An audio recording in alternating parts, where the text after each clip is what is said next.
dadku waxay u fakaraan si toos ah laakiin ninkan maskaxdiisa waxay u shaqaysaa si kale. Brazil waxaa lagu yaqaanaa 171 Qiyaamole Kaysar wuxuu iska dhigay nin caan ah si uu u helo lacag, naago iyo caannimo. wuxuuna la seexday in ka badan 2,000 oo naag, wuxuuna qiyaamay in ka badan 10 kooxood, wuxuuna iska dhigay ciyaartooy asagoo aan kubadda ciyaarin 26 sano, asagoona ku laaluushi jiray dadka lacag, naago iyo wax walba ayaa wuxuu ahaa Qiyaamole caddaystay. hase yeeshee wuxuu kaloo ahaa agoon ku soo barbaaray waddooyinka Brazil, soona maray duruufo aad u badan. tanina waa qisadii Carlos Kaysar.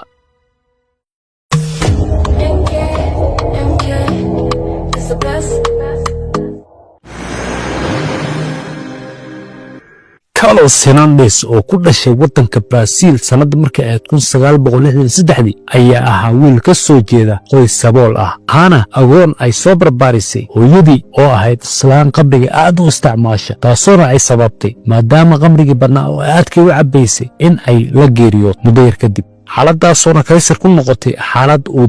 la walbahaaro una la murugoodo, taasoo bedeshay qaabka wax walba u arkayay, kana dhaadhicisay in adduunka uusan jirin qof bilaadan u saaran uu ku qasban yahay inuu noqdo nin xarfaan ah oo wax xaqiisa dhacsada, uu u fakarina sida ciyaalka kale asaaga u fakaraya, asagoo afkiisa ka sheegtay waxay hortaala laba go'aan ah: inuu noqdo nin nolosha ka dhaca oo la iloobo, iyo inuu noqdo nin qaatil aftahana oo meel iska soo saara. waxaana go'aansaday inuu noqdo qaatil aftahana. Kaysar oo bannaankii ku soo dhacay oo aanan haysan qof nolol maalmeedkiisa ka dabara ayuu wuxuu noqday iskoris turgala oo nolol maalmeedkiisa ka dhacsada waddada, taasoo uu ku qasbanaa inuu dadka qanciyo. ayuu wuxuu bartay sida qofka hadalka loogu qanciyo, waxa kale oo bartay sida loo labisto si uusan qofka kaaga qanaasin oo uusan kaaga tegin, iyo sida qofka rabitaankiisa loo baaro loogana qanciyo baahidiisa.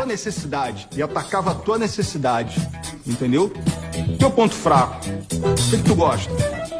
Sirteetameyadii Brazil haddii aad ahayd nin ciyaartooy ah wax walba ayaa heli kartay. Kaysar oo fursadgaad ahaa ayaa wuxuu aad u jeclaa una taageeri jiray ciyaaryahanka Renato Gaucho oo ahaa laacib kubaddiisa lala dhacay, had iyo goorna magasiinada lagu soo daabici jiray isagoo ay dumar ku hareeraysan yihiin. Kaysar oo xagga muuqaal ahaantana aad u shabahaya Renato Gaucho ayaa wuxuu bilaabay inuu iska dhigo Renato Gaucho si uu xalfadaha si lacag la'aan uga qayb galo, dumarkana uu ku hantiyo. wuxuuna bilaabay inuu timaha u jarto sida Renato Gaucho oo u labisto sida Renato Gaucho, taasoo Kaysar laftirkiisii la yaab ku noqotay markuu arkay dadkii oo u maleeyayba inuu asaga yahay Renato Gaucho. Kaysar oo fursadgaad ahaana oo weligiis fursaddaasoo kalena aana gacanta ku dhigin ayaa wuxuu bilaabay inuu xalfadaha lacag la'aan ku galo, maadaama dumarku ay xiisaynayeen Renato Gauchona uu dumarka laba iyo saddex maahane 4 ula haasaawo, isagoona xitaa qaar ka mid ah lacag kaga qaadanayay una ballanqaadi jiray haddii uu goolka dambe dhaliyo inuu fanaanadiisa ku soo qoran doono magacooda. Pelé fez 1000 gols, o Renato fez 2000 só em mulher. Kaysar oo dhadhamiyey noloshii ciyaartooyda ayaa aad uga walacsanaa in la ogaado inuusan asaga ahayn Renato Gaucho, laakiin xalfadihii waaweynaa oo ka qayb qaadanayay wuxuu ku bartay kala duwan iyo madaxweynayaashii kooxaha, taasoo ku dhalisay inuu ku fakero inuu noqdo ciyaaryahan asagoo aan kubadda ciyaarin, sababtoo ah Kaysar wuxuu ahaa damiin aana aqoon kubadda meesha laga maro. haddii uu garoomada ka soo dhex muuqdana koox dambe oo yeelaysa inuu u ciyaaro ma jirayso, waxaana meeshaas ku guban lahaa magaciisa. walaacaas Kaysar ma uusan niyad jabin, waxa uu ku fakirayay sida uu ugu ciyaari lahaa koox ka soo jeeda Yurub, si marka uu ku soo laabto Brazil aysan kooxuhu u tijaabin ayna ugu suurta gasho inuu ku biiri karo kooxdu rabo. arrinkaasoo u hirgalay kadib markii uu kulan la qaatay ciyaaryahanka Fabio Basho oo ahaa ciyaaryahan u dheelayay kooxda Ajaxio oo koox ahayd ka soo jeeda Yurub, taasoona isagoona talooyinkii uu ka qaadanayay Fabio Basho uu ku dhaqaaqay inuu sameeyo qorshe uusan ciyaaryahan kubadda ciyaara abad uusan samayn. qorshahaasoo u suurta geliyay inuu ku biiro kooxda Ajaxio, laakiin daawadaynta aan ku sharaxin qorshahaas marka hore. Kaysar markii uu ka soo hormuuqday taageerayaasha Ajaxio aad bay u soo dhoweeyeen, ayagoona aad ugu mashxaraaday, sababtoo ah Kaysar ayaa lacag badan baxshay oo siiyey lacagtaas jaraa'idyada si ay ugu qoraan ciyaaryahankii ugu fiicnaa Brazil ee ugu dambeyn ku soo biiray kooxda Ajaxio.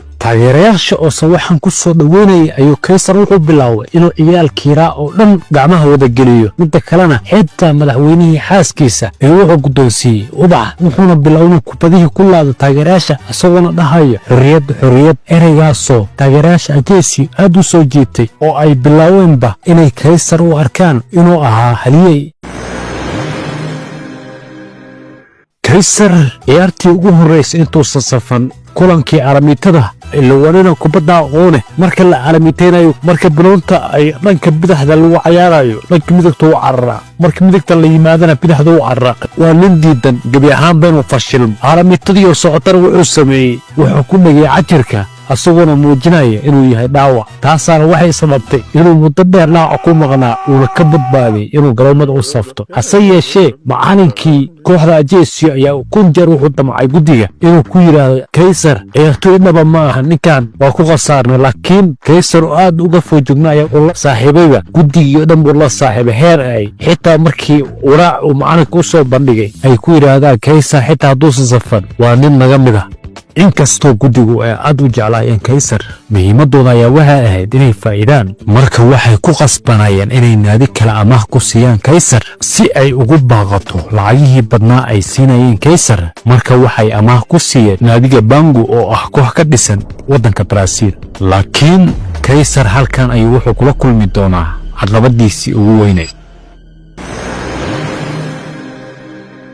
kaysar oo wata kaarkiisii caddaynayay inuu ka soo cayaaray yurub ayaa ku biiray naadigii bango oo ahaa naadi uu leeyahay doctor castro maalqabeen laga boqo oo xitaa ciyaartoydiisu ay gacantiisa dhunkadaan cabsi awgeed qabweynina ay u geysay heer uu xitaa sigaarka ku shito lacagta kaysar oo aad u dhegadhegeeyey sheekooyinkii doctor castro ayaa wuxuu ogaa haddii uu kalsoonida doctor castro si dhaqso ah ku kasban waayo inay noloshiisu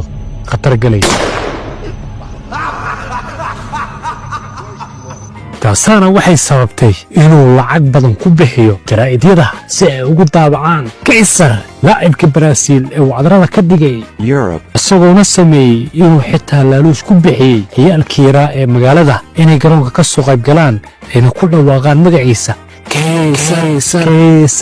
kaysar dhoolotuskaasoo noqday dhoolotus uu doctor castro iyadoo kale uusan abad arag sababtayna inuu ku kalsoonaado uu kala tashta kaysar arrimaha kooxda iyo sidii uu ugu keeni lahaa dumarka qurxoon taasoona ahayd arrin kaysar ugala fudud inuu kubadda ciyaaro inkastoo taas ay sababtay inay aad iskugu soo dhowaadaan doctor castro wuxuu kala ogaa kaysar inuu ahaa ciyaartooy ahmiyaddii ugu weyneed uu soo gatana ay tahay inuu cayaaro marka wuxuu ku qasbay kaysar inuu garoomada ka safto haddii kalena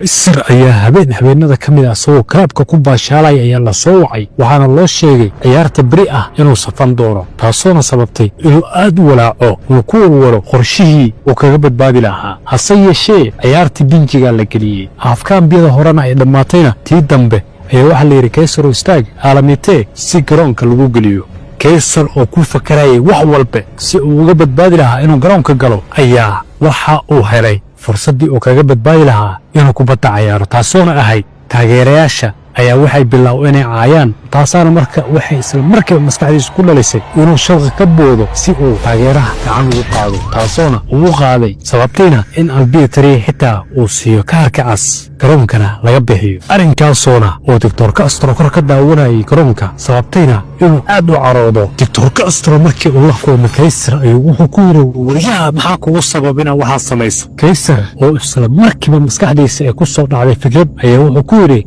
doctor adiga lagu caynayey adigana waxaa ii joogtaa booskii aabbahay oo kale maadaama anuu yar aabbahay u dhint booskii aabbahay adiga ii galay adigoo lagu caynayana ma firinka marka taasaa sababta inaan ninka u gacan qaado eeyadii oo kaysar ku yidhi doctoorka ayaa waxay beddelay shucuurtiisii waxayna ka dhigeen inuu faraxo wuxuuna ku yidhi kaysar iska daa inaad tagtide qandaraaskana waa ku labalaabayaa wakhtigana waa lagu dheeraynayaa taasoona kaysar uu ka badbaaday haradii doctoorka iyo iskuuladdiisii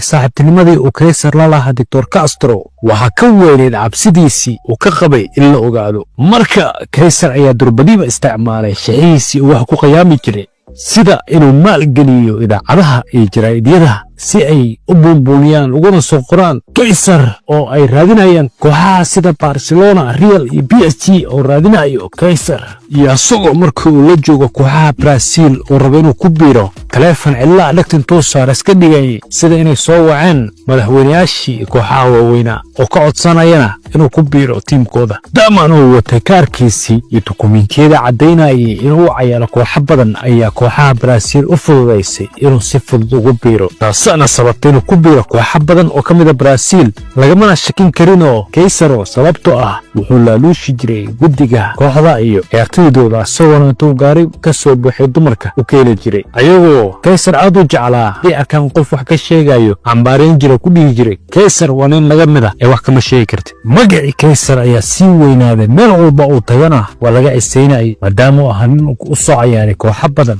isagoona xitaa dadka qaar uga sheekayn jiray waagii uu hadda ka hor asagoo ka cayaarayay tiimka layidhahda Independiente ee ku taal Argentiin uu koobka ka qaaday Barcelona iyo sheekooyin kale khuraafaada, taasoona sababtay in xitaa soo jiidashadiisii iyo sheekooyinkiisii laga casuumo telefishinada kala duwan ee ku yaala Brazil. inkastoo kaysar ka qayb qaadashadii uu ka qayb qaadanayay telefishinada ay u sahleen inuu ka qayb qaato oo lagana casuumo telefishinkii ugu weynaa Brazil Mesa Redondo oo uuna kaysar kaga falanqooday sheekooyinkiisa cajaa'ibka lahaa iyo sidii xitaa asagoo Braziliana uga cayaaray kooxda Ajaxio kooxa ku taallay Yurub, taasoo wariyaashii xitaa dhegaysanayay ay la yaabeen oona ay cajaa'ib gelisay taariikhdii cajaa'ibka lahayd ee kaysar uu soo maray. laakiin waxaa kaloo ay sababtay in ciyaaryahanka Fabio Basho uu maqlo waraysigii kaysar. ciyaaryahankii kaysar uu kala tashan jiray sidii uu ugu biiri lahaa kooxda Yurub, taasoona Fabio Basho oo ahaa ciyaartoy sumcad ku leh Ajaxio uu aad uga xanaaqay uuna ku dhaqaaqay inuu telefishinka xitaa uu ka qayb qaato si uu beentii kaysar oo dhan ugu fashilo, isagoona sheegay xitaa funaanadihii kaysar uu tusayay dadka iyo kooxaha iyo wariyaasha ay ahaydba funaanad asaga uu leeyahay. garoonkii uu isku sawirayana uu ahaa salax oo Fabio Basho ku cayaari jiray marka uu Brazil dalxiis ahaanta ugu yimaado, taasoona gebi ahaanba kaysar uu ka carooday burburisayna sumcaddiisii. hase yeeshee sanado yar kadib kaysar ayaa waxaa loo aqoonsaday ciyaaryahankii ugu fiicnaa kubadda abad oo aanan garoonka ka safan, arrin uu taariikhda ku galay. daawade taariikhda kaysar waa taariikh qiyaamo ay ku dheehan tahay oo aan ku dayasho mudnayn, laakiin haddii aragto taariikh ku dayasho mudan waxaa fiidiyooga aan hoos ku dhigay sidii nabiga calayhi salaatu wasalaam loogu saadaaliyay kutubta kala duwan ee caalamka sida kitaabka Hindida iyo daawade jasaakumullahu khayran.